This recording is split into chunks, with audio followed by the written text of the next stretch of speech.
அதே மாதிரி லீமாசோர் அவர்களுடைய சகோதரராக இருக்கக்கூடிய ஜான் புரிட்டோ என்பவர் வேற. அவரே அப்படி தான் பேசுகிறார் மேடைகளில். ஏய் இங்கே வாடா அப்படின்னு சொல்லி ஒரு மந்திரிகளை குறித்து பேசுவதும், அதற்கான தீர்ப்பு 10 வருஷத்துக்கு அப்புறம் ஒரு 10 லட்ச ரூபா கொடுக்குறாங்க. எத்தனை முறை இவர்கள் நீதிமன்றத்திற்கு சென்றிருப்பார்கள், வந்திருப்பார்கள். அனைவருக்கும் வணக்கம். யூடியூபர் மாரிதாஸ் நேற்று கைது செய்யப்பட்டார். அப்படி கைது செய்யப்பட்ட போது ஒரு பெரிய போதைப்பொருள் கும்பலை அவர் அம்பலப்படுத்தினார். குறிப்பாக தமிழ்நாடு அமைச்சருக்கு தொடர்புடையதை அவர் அம்பலப்படுத்தினார். அதனால தான் அமைச்சர் கீர்த்தனா அவர்களோடு தொடர்பு, அவர் அவர்களை பற்றி அவதூறு செய்தார்னா அந்த வழக்கின் கீழே அவர் கைது செய்யப்பட்டார் என்று சொல்லப்பட்டது. உண்மையில் பின்னணியில் என்ன நடந்தது? வாருங்கள் இந்த செய்திக்கு பின்னால் பார்ப்போம்.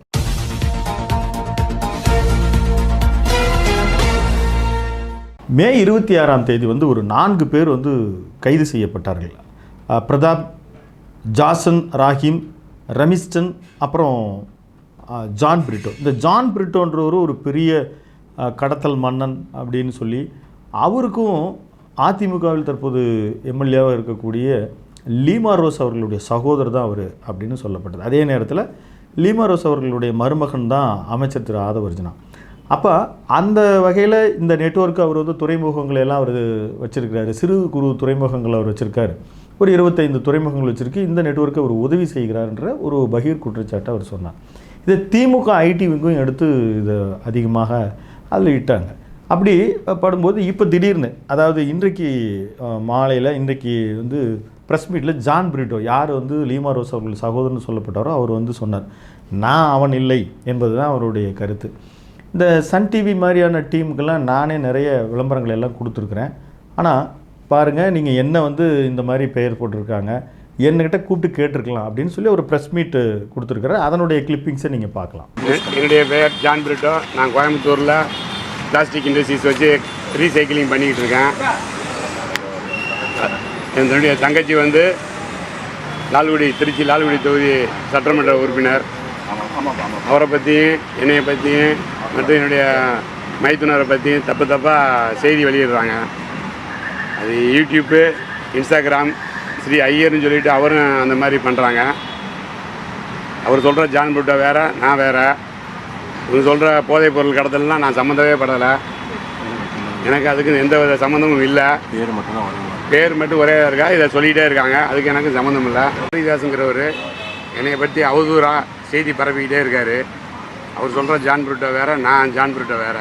ஆனால் அவர் கைது செய்யப்பட்டது, அதாவது யூடியூபர் மாரிதாஸ் கைது செய்யப்பட்டது எதுக்கு அப்படின்னா, அமைச்சர் செல்வி கீர்த்தனா அவர்களோட ஒரு ஆண் நம்பர் புகைப்படத்தோடு போட்டு சம்மந்தம் இல்லாமல் இவர் இந்த மாதிரி அவர்களோட ஏதோ ஒரு தொழில் ரகசியங்களை எல்லாம் பகிர்ந்துக்கிறார் அப்படின்ற போட்டிருந்தார். அதை மட்டும் இல்லாமல் கடந்த சில நாட்களாகவே முதலமைச்சர் திரு விஜய் அவர்கள் பதவியேற்றதிலிருந்து அவருடைய உருவகேலி செய்வது, எல்லா மந்திரிகளையுமே ஒருமையில் பேசுவது, அவனா இவனான்னு பேசுவது. ஸோ இதெல்லாம் சட்டப்படி குற்றமா அப்படின்னு பார்த்தீங்கன்னா, இதில் ஒரு மரபு விதிமீறல்.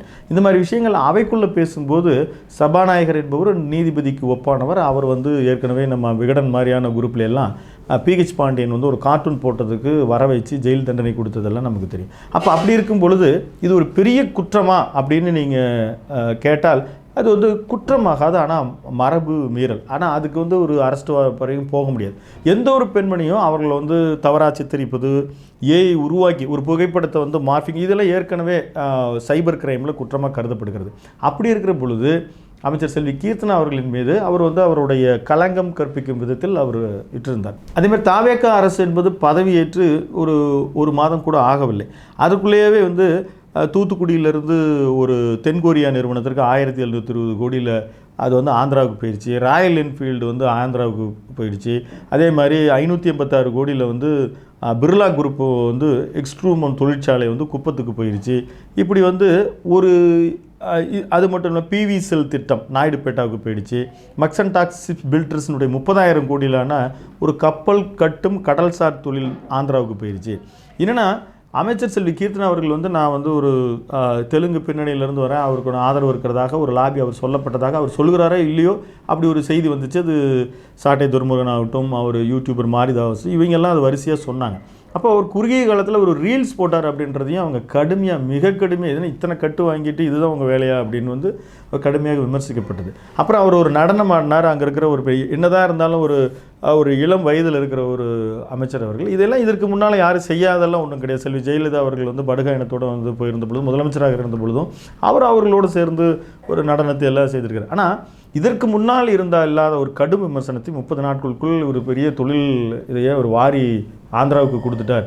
இதில் ஏற்கனவே ஒரு தொழில் ஒரு புரிந்துணர்வு அப்படின்றது ஏற்படுத்துவதற்கு ஒரு நெடுங்காலம் பிடிக்கும். ஒரு 30 நாட்களுக்குள்ள ஒரு தொழில் ஒப்பந்தம் அப்படியே அங்கே போயிடாது. திமுக அரசு அவர்கள் வந்து ஒரு code of contact, election code of contact இருக்கும் பொழுது ஒரு பெரிய ஒப்பந்தமெல்லாம் இங்கே நடக்காது.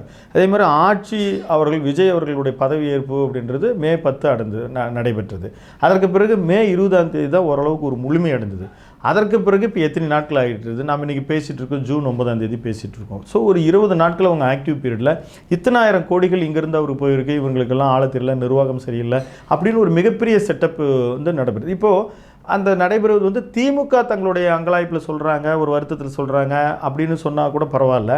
இப்போ பிஜேபி வலதுசாரி சிந்தனையினுடைய ஒரு ஆதரவாளர் இருக்கக்கூடிய மாரிதாஸ் தொடர்ந்து இந்த மாதிரி பேசுகிறார். அவர் மீது வந்து இப்போ இந்த விஷயங்கள், அதாவது ஜான் பிரிட்டோ அப்படின்ற ஒருத்தர் வந்து வேறு, அவர் ஒரு 40 வயது கிட்ட இருக்கக்கூடிய அளவில் இருக்கக்கூடிய ஒரு போதைப்பொருள் மன்னன். அதே மாதிரி லீமாசோர் அவர்களுடைய சகோதரராக இருக்கக்கூடிய ஜான் பிரிட்டோ என்பவர் வேறு, அவர் ஒரு 60 வயது நிரம்பி இருக்கிறவர். அவருக்கும் இவருக்கும் எந்த வகையிலையுமே ஒரு பெரிய தொடர்பு இல்லை அப்படின்ற விஷயத்தை தெரிந்தும் கூட திமுக இந்த விஷயத்தை செஞ்சுருக்குது. இது ஒரு புறம் இருக்குது. அதே மாதிரி இந்த மாதிரியான அவதூறுகள் கடந்த காலத்தில் பெண்களுக்கு எதிராக நிறைய விஷயங்கள், இப்போ இது சாட்டை துரைமுருகன் அவர்கள் கூட பேசும்போது சொல்கிறாரு, இந்த மாதிரி அவதூறுகள் முக்தார் பத்திரிகையாளர் என்ற பெயரில் இருக்கக்கூடிய யூடியூபர் அவர் வந்து தொடர்ந்து பேசியிருக்காரு. அவர் தம்ப்நெயில் வைக்கிறது அப்படின்றது கொச்சையான வார்த்தைகள், பெண்களினுடைய புகைப்படங்களை மாற்றி வைப்பது, அதிலும் அலிஷா அப்துல்லா அப்படின்ற பெண்மணி போய் கண்ணீர் விட்டதையும் நம்ம பார்த்தோம். அவரை இன்னும் வந்து கைது செய்வதற்கான நடவடிக்கை எடுக்கவில்லை. அவர் பேசுவதும் அவருடைய சொல்லாடலும் அவர் உடல் மொழியும் நாங்கள் பண்ணக்கூடாதா? அவருடைய சொல்லக்கூடிய விஷயங்கள் எல்லாத்தையுமே இரட்டை வருத்த வசனங்கள் நிறைந்ததாக இருந்த அவர் மீது கடுமையான நடவடிக்கை எதுவும் எடுக்கல. ஆனால் இங்கே எடுத்துக்கிட்டிங்கன்னா இதே வந்து மாரிதாஸ் அவர்களின் மீது இவ்வளவு விரைவாக நடவடிக்கை எடுத்ததை சீமான் அவர்கள் கண்டிக்கிறார். அப்படி கண்டிக்கிற அதே வேளையில் அவர் பேசியது சரியா என்பதை சீமான் அவர்கள் சொல்கிறாரா? அவரே அப்படி தான் பேசுகிறார் மேடைகளில். ஏய் இங்கே வாடா அப்படின்னு சொல்லி ஒரு மந்திரிகளை குறித்து பேசுவதும், டேய் நீங்கள்லாம் அறிவு இருக்கிறவங்களாடா, வேளாண் துறைக்கு ஒரு அமைச்சர் போட்டிருக்க, என்ன புடுங்கிறதுக்குடா போட்ட? எதுக்குடா போட்ட? கால்நடை துறைக்கு ஒரு அரசு அமைச்சர், பால்வளத்துறைக்கு ஒரு அமைச்சர், இவன் 3 பேருடைய வேலை என்னடா? அவர் வந்து விமர்சிப்பதற்கு எல்லாத்துக்கும் உரிமை இருக்குது. ஒரு நிர்வாக கோளாறு நடக்குது, ஊழல் நடக்குது, இதை வந்து வெளிப்படையாக ஒரு கட்சி நடத்தக்கூடிய கட்சித் தலைவராக நிச்சயமாக பேசணும். அதை சஜஷன் சொல்லும் போதும் அந்த சஜஷன் வந்து அவர் வந்து சொல்வதற்கு நிறைய வாய்ப்புகள் இருக்குது. இன்றைக்கி வந்து அன்புமணி அவர்கள் போய் சாதிவாரி கணக்கீடை ஏன் செய்ய வேண்டும் அப்படின்னு ஒரு புள்ளி விவரங்களை அனைத்து கட்சி கூட்டங்களை எல்லாம் அவர் கூட்டி அவர் கூட்டு போய் கொடுக்குறாரு. அந்த மாதிரி நீங்கள் ஒவ்வொரு துறை சார்ந்த விஷயங்களை ஒரு ஆட்சி அமைத்து ஒரு ஹனிமூன் பீரியட்னு சொல்லுவாங்க. குறைஞ்சது ஒரு 3 மாதம் அவர்கள் நிர்வாகத்தை அவர்கள் ஆண்டு என்ன செய்கிறாங்க அப்படின்னு பார்க்கணும். ஆனால் இதை எதிர்க்கட்சி வரிசையில் இருக்கக்கூடிய, அதை காழ்ப்பில் இருக்கக்கூடிய, அதாவது பத்திரிகையாளர்கள் என்று ஒரு சார்பாக இருக்கக்கூடியவர்கள் 30 நாளுக்குள் இத்தனை கடினமான விஷயங்களை எல்லாம் செய்ய வேண்டுமா என்பதை யோசிக்க வேண்டும். மாரிதாஸ் அவர்கள் கைது என்பதன் மூலமாக பத்திரிகையாளர்களெல்லாம் அவர் ஒடுக்குறாரு அல்லது வந்து யூடியூபரெல்லாம் ஒடுக்குறாருன்னா, நீங்கள் அவருடைய மாரிதாஸ் ஆன்சரனுடைய அங்கே இருக்கக்கூடிய தம்ப்நெயில் எல்லாம் போய் பாருங்கள். ஒரு தனி மனிதனுடைய உருவ கேலி செய்வது என்ன? ஒருத்தர் வந்து தப்பு பண்ணுறார், ஊழல் பண்ணுறாருன்னா அந்த ஊழல் செய்வது எந்த வகையில் சரி அப்படின்றத பார்க்கணும். அதை வந்து அதற்கான கண்டனங்களை அதற்காக அம்பலப்படுத்துவது. இப்போ அறப்போர் ஜெயராம் அவர்கள் இருக்கார், அறப்போர் விஷயங்கள் எல்லாம் இப்போ வழக்கு தொடுத்து அதன் மூலியமாக தான் செந்தில் பாலாஜி அவர்கள் இன்றைக்கு வந்து கோர்ட்டு படிக்கட்டுக்கு அவர் ஏறுவதற்கான வாய்ப்பு வந்திருக்குது. இதேபோல் தமிழ்நாடு அரசு, அதாவது தாவேக தலைமையிலான தமிழ்நாடு அரசு கடந்த திமுக அரசு கைப்பற்றி அதையே தான் செய்ய வேண்டுமா? டிஃபர்மேஷன் வழக்கு போடலாம். ஆனால் இந்த நாட்டில் டிஃபர்மேஷன் வழக்கு எப்படி இருக்குது? சுகன்யான்ற நடிகை வந்து எப்போயோ ஒரு 10 வருடங்களுக்கு முன்னால் சன் டிவி வந்து அவர்களை பற்றியான ஒரு அவதூறு ஒரு பெற்றோடு சேர்த்து பேசுகிறார்கள். அதற்கான தீர்ப்பு 10 வருஷத்துக்கு அப்புறம் ஒரு 10 லட்ச ரூபா கொடுக்குறாங்க. எத்தனை முறை இவர்கள் நீதிமன்றத்திற்கு சென்றிருப்பார்கள், வந்திருப்பார்கள், அலைந்திருப்பாங்க, வக்கீலுக்கு எவ்வளோ ஃபீஸ் கொடுத்துருப்பாங்க, 10 வருஷத்துக்கு அப்புறம் ஒரு 10 லட்சம் அப்படின்றது எந்த வகையில் நிவாரணமாக இருக்க முடியும்? அதுவும் நமக்கு தெரியல, புரியல. ஆனால் தமிழ்நாடு அரசு என்பது இந்த டிஃபர்மேஷன் வழக்கு ஒரு அரசு சார்பில் 24 மணி நேரத்தில் விரைந்து நடவடிக்கை எடுக்கிறாங்க. இது மாதிரி நிறைய பெண்கள், நிறைய செலிபிரிட்டிஸ், நடிகர்கள், நடிகைகள் இவங்களெல்லாம் பற்றி இப்போ பைல்வான் ரங்கநாதன் மாதிரி இருக்கிறவர்கள் எல்லாம் அதே மாதிரி நிறைய பேர் அவர்களுடைய தனிப்பட்ட வாழ்வை மிகப்பெரிய அளவில் அவதூறுகளாக பேசி பணம் கண்டிருக்கிறார்கள். அந்த யூடியூபை அந்த மாதிரி விஷயங்களை தமிழ்நாடு அரசு எப்படி நடவடிக்கை எடுக்க போகிறது? எனவே இது வந்து ஒரு பேசக்கூடிய ஒவ்வொருவருக்கும், பத்திரிகையாளர்கள் என்ற பெயரில் இருக்கக்கூடியவர்களுக்கு இருக்கிற ஊடக பொறுப்பு என்பதை உணர்ந்து ஒரு கிராஸ் செக், ஒரு ஃபேக்ட் செக். இப்போ நான் கூட நேற்றுலேருந்து நான் வெயிட் பண்ணேன். ஜான் பிரிட்டோன்ற தகவல் வந்த உடனே அவர் யாருன்னும் போது 2 தகவல் எங்களுக்கு விரைவாக வந்தது.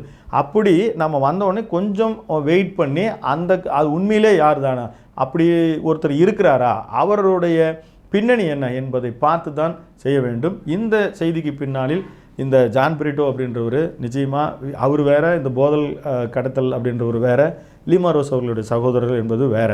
இதில் இன்னொரு வித்தியாசமான விஷயம், லீமா ரோஸ் அவர்களுடைய சகோதரராக இருந்து ஒருத்தர் செயல்புரியும் பொழுது அவருடைய மருமகனாக இருக்கக்கூடிய ஆதவ் அர்ஜுனா அந்த வகையில் தான் ஒரு உறவு.